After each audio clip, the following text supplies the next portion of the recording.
So it's the 5th of May, and I'm here with Anne Lee. Anne, could you just tell me briefly how you got involved with Brixton Windmill? Well, two things came together really. I'd been going back and forth seeing the sign for the windmill for a few years, and there was an open day a few years ago, and I came and at last made the acquaintance of the windmill and fell in love with it basically. I thought it was amazing. So I became a friend of Brixton Windmill, and a couple of years ago I retired. I've been a journalist for many years, and I was looking for something, to take me over that post-retirement phase, and lo and behold they were advertising for volunteers. And I thought I'd done a desk job for many years, and I thought that would be a great thing to come and learn how to guide, and specifically to guide for Brixton Windmill, which I like so much. Brilliant, thank you. And how did you get involved with the Mill Memories project? Well, basically I've always been interested in history, and particularly family history. My ancestors for many years were millwrights, and I didn't really know what that was, so I thought here's a good way of putting some of my specific professional talents to use, but also finding out about that period of history. So I did. I plunged in. And can you just talk me through what you did when you were volunteering? Volunteering for the Mill Memories project? Well, first of all, we had a training session in which I made an attempt at interviewing one of my fellow trainees, and made all the mistakes you possibly can mistake.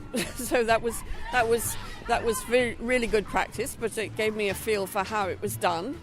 And then I did one of the first interviews with Viv Whittingham, who had a long involvement with Brixton Windmill through her own ancestry, because she's descended from one of the original owners of the mill, from Joshua Ashby in effect. So that was very interesting. Then the opportunity came up to go and interview the millwright who actually was responsible, or two of the millwrights who were actually responsible for the restoration of the mill, and that was really right up my street, because not only did I get to go and talk to him about mills and how the project went forward, but also I got to go and see where he worked, and the workshop, the yard where the restoration is done. So on a beautiful day in the summer of 2013, we went out there, and I talked away to the millwrights, and really they both had a lot to say about mills generally and about Brixton Windmill.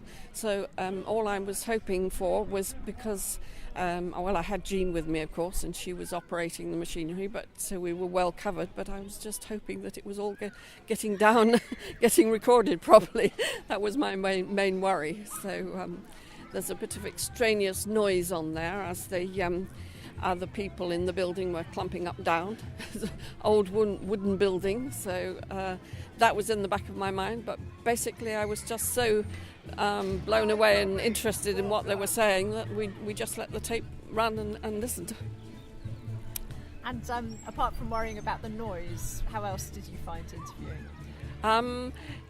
Well, I was a bit nervous about doing things wrong, but after you get going for a while and people are into talking, and in a way it's about stopping them going on along too long, because you're so interested in listening yourself, you almost forget that you're doing a job and interviewing.